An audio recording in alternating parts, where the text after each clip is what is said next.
Amigos, ¿cómo están? Bienvenidos al podcast de Félix. Espero que hayan tenido un buen fin de semana. Hay novedades en este podcast. Voy a salir de viaje de negocios y de placer, supongo, en la próxima semana. Pero les tengo preparado un podcast de despedida con una invitada. Entonces, no se preocupen, pero probablemente todo el mes de septiembre no estemos subiendo el podcast de Félix. Solamente la primera semana de septiembre tal vez sí, porque vamos a filmar.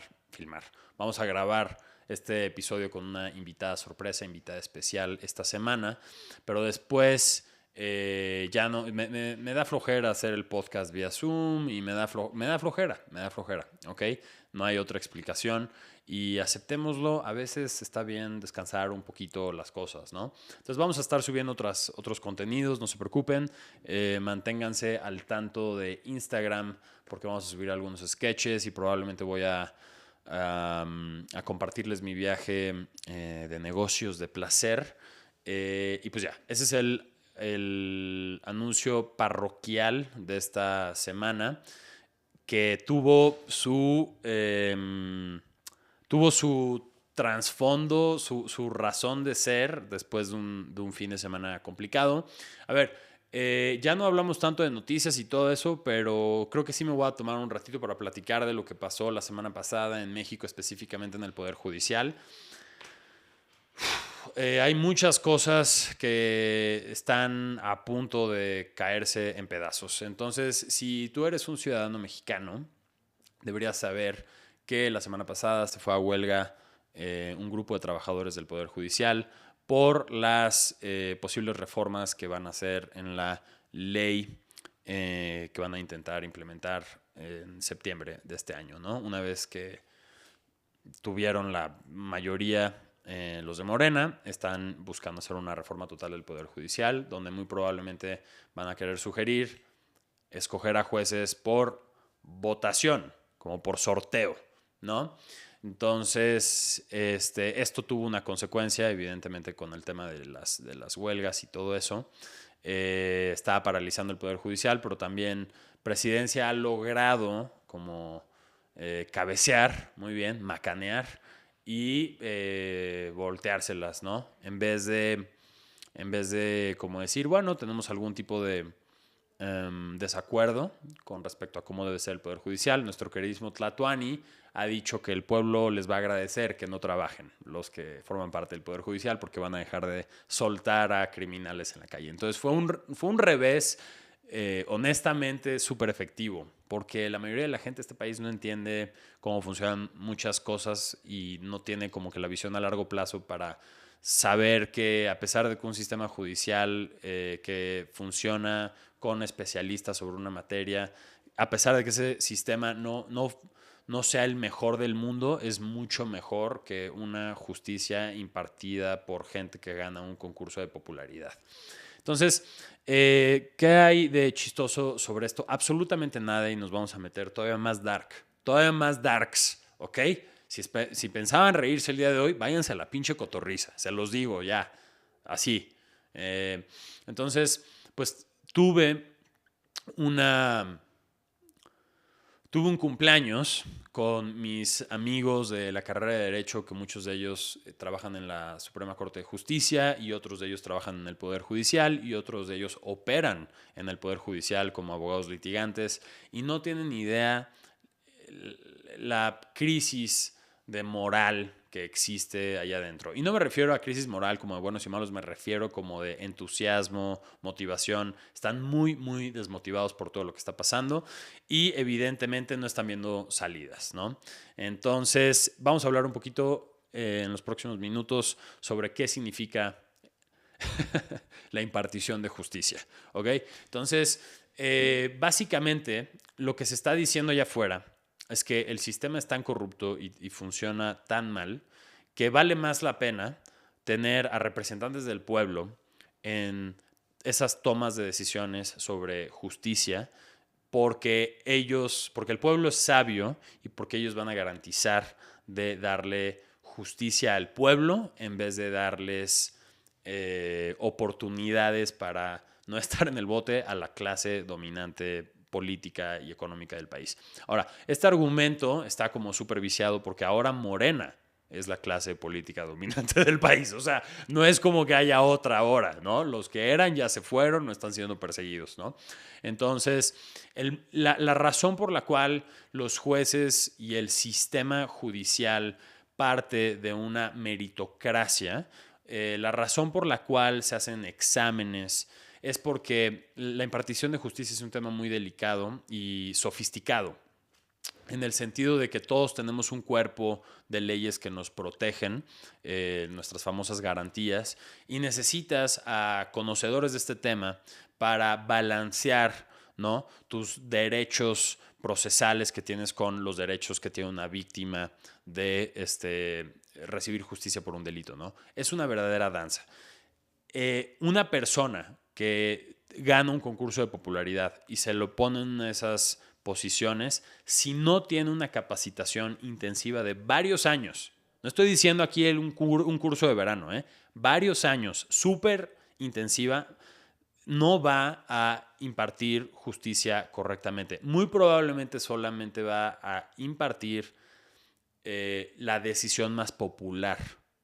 Entonces, la decisión más popular no es la decisión más correcta el 99% de las veces. El pueblo no es sabio.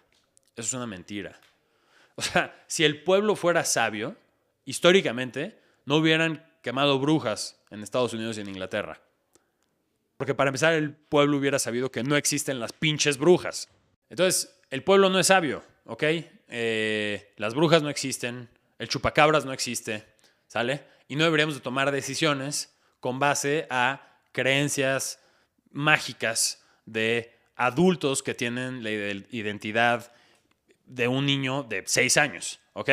Entonces, la razón por la cual es importante que las mayorías no decidan la justicia, la impartición de justicia, es porque las minorías terminan siendo afectadas.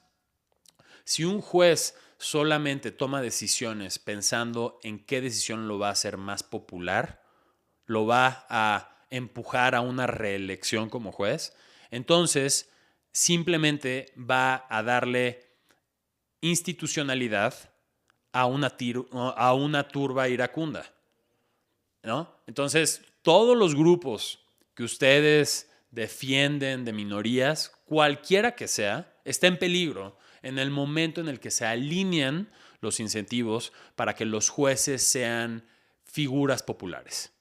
Eso, la popularidad no está relacionada ni con la verdad ni con la justicia, ¿va? Evidentemente, hay muchas teorías de justicia allá afuera que defienden eso, ¿no? Si la justicia es lo que la mayoría dice.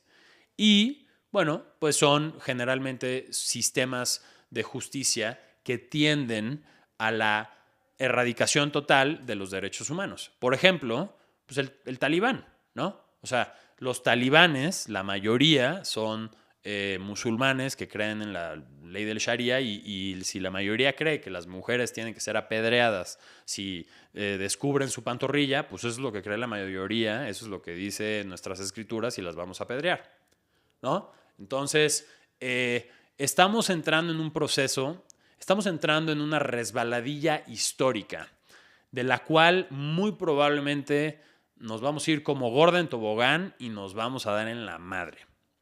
Estoy muy preocupado porque la huelga no solo no pinta como que va a ayudar a cambiar la situación, sino que en términos mediáticos, la mayoría del país le vale 2 kilos de reata. En términos mediáticos, el Poder Judicial se ha apartado muchísimo de la población. Y la única comunicación que ha recibido la población del Poder Judicial generalmente es corrupción e injusticias. Y evidentemente eso hace que todos tengan un juicio general, ¿no?, por un incidente en particular. Yo sí creo que el Poder Judicial en México tiene un problema imposible de resolver de corrupción. Pero también creo que ese problema de corrupción lo tienen las policías municipales, estatales y federales. Y también creo que ese problema imposible de corrupción lo tienen los legisladores y lo tiene básicamente cualquier persona que trabaja en el gobierno, ¿no? ¿Por qué digo que lo tiene cualquier persona? Porque el problema no solo son las personas que hacen actos de corrupción, sino los que están alrededor y se ven forzados a o convertirse en funcionarios corruptos o a tolerar esa corrupción, ¿no? Porque en el momento en el que no la toleran, se les pone un blanco en la frente, ¿no? Necesita ser eliminado de esta estructura porque si no, no vamos a poder hacer un negocio de esto, ¿no? Entonces, es un tema súper complejo que se está simplificando, caricaturizando a ya nos vamos a quitar este lastre de encima, que es el Poder Judicial. Ahora vamos a poner a jueces buenos, elegidos por el pueblo para que impartan justicia. Y yo les garantizo que eso no va a terminar bien. No va a terminar bien. Estamos probablemente en los últimos días de nuestra democracia como país, como lo conocemos. Muy probablemente la hegemonía del partido político actual va a llegar hasta el sistema judicial y vamos a tener algo muy similar a lo que se veía en tiempos del PRI con respecto a impartición de justicia, ¿no? Se va a impartir la justicia de los poderosos y ya está. Evidentemente la forma en la que se convence al pueblo de hacer este tipo de balazos en el pie es diciéndole, tú eres el poderoso. Tú, el pueblo, eres el poderoso. Tú, el pueblo que vives en una choza en medio de Chiapas, tú realmente eres el poderoso. No yo que vivo en un palacio, ¿no? No yo que tengo al ejército de mi lado, no yo que tengo recursos públicos casi ilimitados. Entonces, yo no veo salida a esta situación. Creo que estamos pagando una factura histórica de falta de educación. Creo que nuestros esfuerzos por reducir la brecha económica que existe en este país han sido más exitosos que los esfuerzos por reducir la brecha de educación en este país. Y evidentemente es una cosa que se siente en todo el país y evidentemente es un tema doloroso para todos los que recibieron la peor parte de esa situación histórica. Y lo mejor que les puedes decir a todas esas personas es, no es cierto, tú eres muy inteligente. ¿Por qué eres tan inteligente? Porque votaste por mí, ¿no? Y hay que quitar a todos los que creen que no eres inteligente. Y la paradoja sobre las personas no inteligentes es que no son inteligentes porque pues no tuvieron el desarrollo o lo que sea, pero la forma en la que pueden salir de esa ignorancia es dándose cuenta de que no son inteligentes. Desafortunadamente no tienen las herramientas para darse cuenta de eso. Entonces siguen en ese ciclo negativo de ignorancia. Esto no tiene ninguna especie de chanfle clasista, lo que les estoy diciendo. O sea, evidentemente hay estructuras de poder históricas que han oprimido a personas de cierta raza, a personas de cierto demográfico en específico. Pero cuando hablamos de ignorancia, cuando hablamos de falta de educación, va más allá de eso. Porque al final de cuentas, vale madre de qué color seas, vale madre de qué raza seas, vale madre de qué barrio seas, si la educación que has recibido solo te da para ser un obrero reemplazable en una maquinaria que come almas. Entonces, yo invitaría a todos los que escuchan este podcast, a las dos personas que escuchan este podcast, a pensar en el futuro del país a largo plazo, porque el corto plazo ya ocurrió, ¿no? Es como el COVID un poco, ¿no? Tú ni sabías que ya estabas próximo a una enfermedad, pero ya la tenías, ya estaba nomás incubada y en 2 o 3 días te ibas a sentir de la chingada, ¿no? Esto ya pasó, nomás no nos hemos dado cuenta. Me preocupa que todo lo que esté diciendo se lea como una actitud derrotista, pero no lo es. Lo único que digo es hay que aceptar dónde estamos en el presente para accionar en el presente para cambiar nuestro futuro. Entonces nuestro futuro solo se va a cambiar si hacemos un gran esfuerzo, un enorme esfuerzo de educación. ¿Cómo vamos a lograr hacer eso? Pues está complicado, porque el acceso a la educación es imposible en este país y el poco acceso que se tiene lo tiene controlado el Estado, ¿no? La educación privada es una parte mínima. Entonces, si el Estado busca promover una educación que separa a las personas y que nomás refuerce ciertos prejuicios o resentimientos en vez de una educación, llamémosle científica, social, que esté en pro del desarrollo de todos, pues esto no va a parar en 50, 80 años, ¿no? Y nos va a llevar a peores cosas, ¿no? Entonces, ¿cómo si hacemos la cosa? Creo que tenemos la gran ventaja de la tecnología y tenemos la gran ventaja de que la educación puede ser asimétrica. La mayoría de las personas allá afuera están aprendiendo cosas en YouTube. Entonces, yo aprendí cómo encontrar el pinche tubito donde metes el anticongelante de mi camioneta en YouTube. O sea, ahí lo busqué. Entonces, creo que todos nosotros tenemos una responsabilidad hacia la educación de las masas vía medios no convencionales. Y eso es parte de la razón por la que estoy hablando en términos así tan de hueva en este podcast, ¿no? Creo que el humor y la risa tiene su límite cuando te puedes, en mi opinión, puedes hablar de lo que sea, te puedes reír de lo que sea, pero si debes o no debes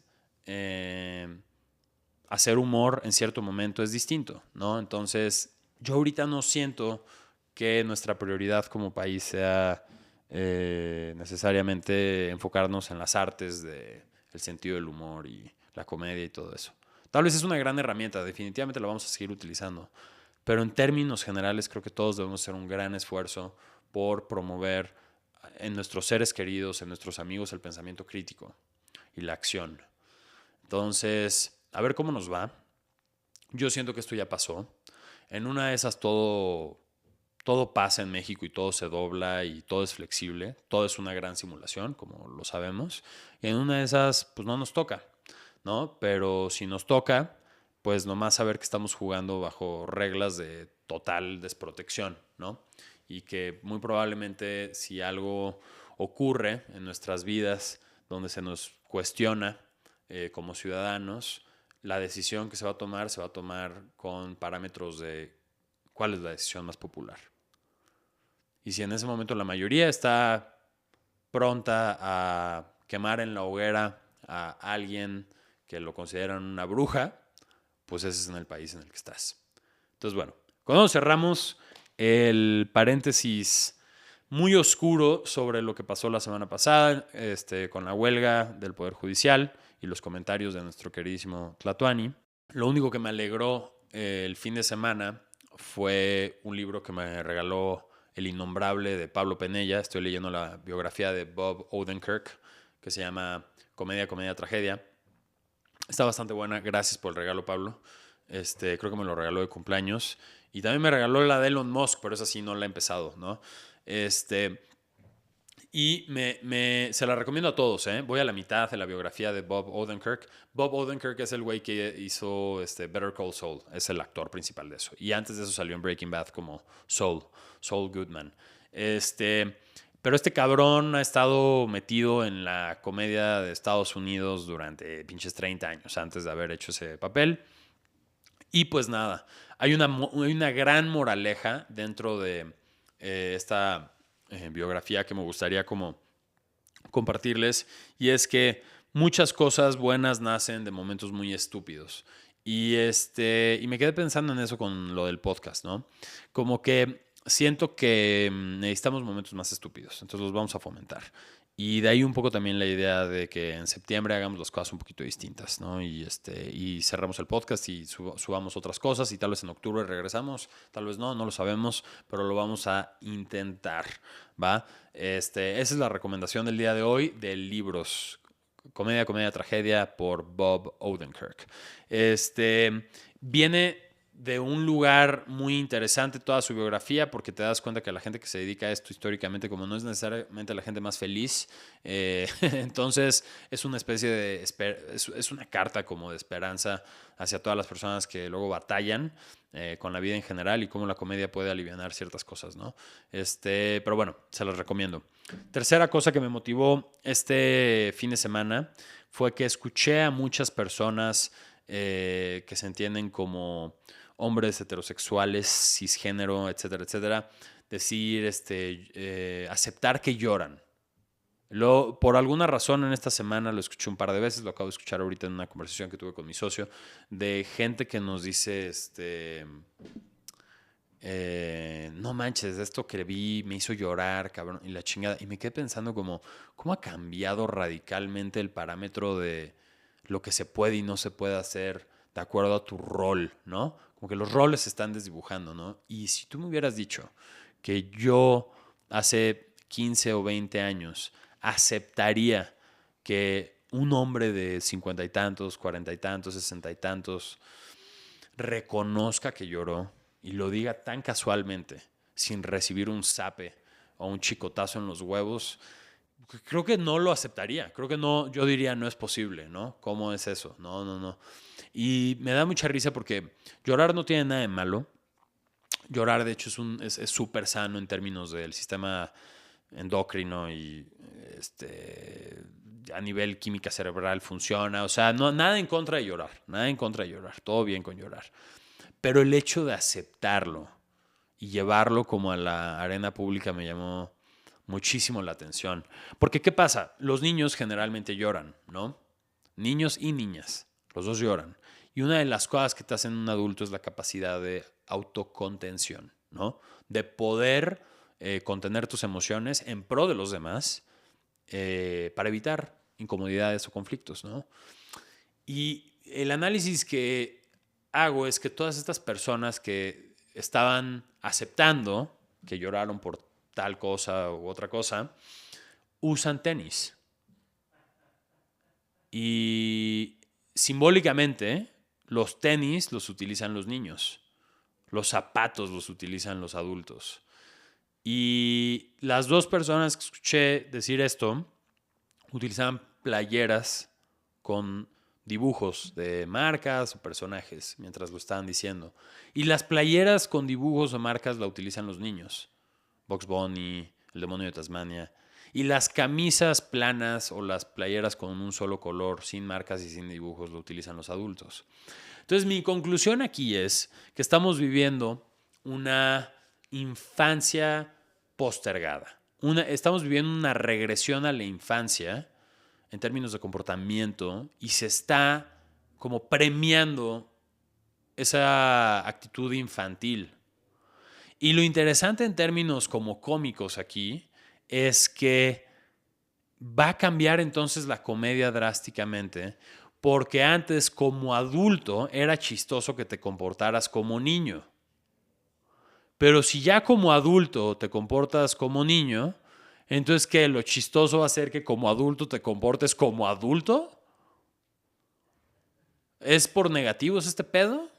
¿Es por opuestos? No sé. Creo que de ahí viene mucho también la resistencia a aceptar comentarios que puedan llegar a herir o insultar.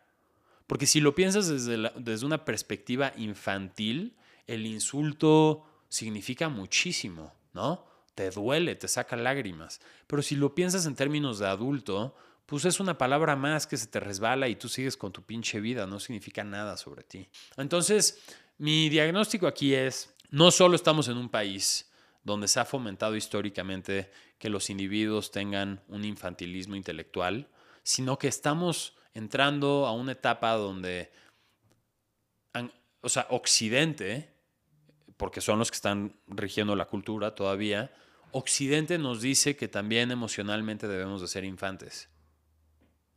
¿Está bien? ¿Está mal? No sé. O sea, no sé. La verdad no sé. No sé si está bien o está mal. Nomás lo estoy señalando. Entonces, si hace 20 años la escuelita era lo más chistoso, porque veías a señores con bigote, vestidos de niños, y Chabelo vestido como un chamaco con shorts. Entonces creo que el futuro de la comedia va a ser adultos comportándose como lo que deberían de ser adultos. En fin, en estas cosas pienso todo el pinche día. No quiere decir que sea disfrutable mi vida, nomás se los estoy compartiendo un poco. Estoy distribuyendo la carga de pensar en estas cosas. Vamos a hacer un show donde tengamos a adultos comportándose como adultos responsables y con autocontrol emocional y con pensamiento a largo plazo en vez de pensamiento cortoplacista, todo este tipo de cosas. Y yo creo que va a ser un puto hit. Todos los millennials y Gen Z diciendo, ¿asumió la responsabilidad de algo que hizo? No mames, ¿qué idiota hace eso? ¿No? Creo que va por ahí la cosa, amigos. Creo que también, si lo pensamos en términos como de geopolítica y de guerra y de civilizaciones intentando tomar los recursos naturales de otras civilizaciones, yo no siento que los chinos tengan este infantilismo. Yo tampoco siento que los rusos tengan este infantilismo. Yo no siento que los indios tengan este infantilismo. O sea, yo creo que puede ser una especie de veneno, ¿no? ¿Somos inmunes a la influencia extranjera? Pues claro que no. ¿Qué es esto? Es un podcast. ¿De dónde viene esa puta palabra? ¿No? Las cámaras, ¿qué marcas son? El medio donde ustedes lo están viendo. O sea, ¿creen que es lo más accidental? El iPhone, todo eso. Es control cultural. Y no sé, yo creo que no está de más ser un poquito sospechosos con respecto a ¿de dónde vienen todas estas cosas que me están diciendo que está bien que yo sienta esta cosa? ¿De dónde viene? ¿Me está haciendo más fuerte o me está haciendo más vulnerable a mensajes de alguien más? No sé. Qué bueno. Qué bueno que vamos a tener un invitado el próximo show. Vamos a tener una persona muy chistosa. Y esto se va a poner mejor. No se preocupen. Estamos a 2 minutos de terminar el podcast de Félix. Les agradezco mucho por haber formado parte de este viaje. No me estoy despidiendo, ¿ok? Esto no es una despedida, no es como que me vaya a suicidar o algo así, o que vaya a terminar con el podcast para siempre. Nomás me voy a ir un mes. Entonces, por si no nos vemos en un mes, por si algo me pasa en mi viaje, les doy muchas gracias por haber escuchado todas estas horas a las 2 personas que escucharon este podcast. Gracias por compartir, gracias por comentar, siempre se agradece. Hay todavía mucho por hacer allá afuera. Invito a todos los que escuchan esto que también hagan el suyo. Creo que vivimos en la época de la hipercomunicación y hay que montarse sobre esta ola, no va a cambiar. Y eso muchas veces quiere decir que pues tal vez necesitas, como ya no te estás juntando para, no sé, echarte un café, platicar, como ya no existe el ocio como valor de nuestra civilización, lo que sigue es, mientras estás trabajando, también estás teniendo un momento de ocio con otra persona en un podcast, ¿no? Entonces, los invito a que lo hagan.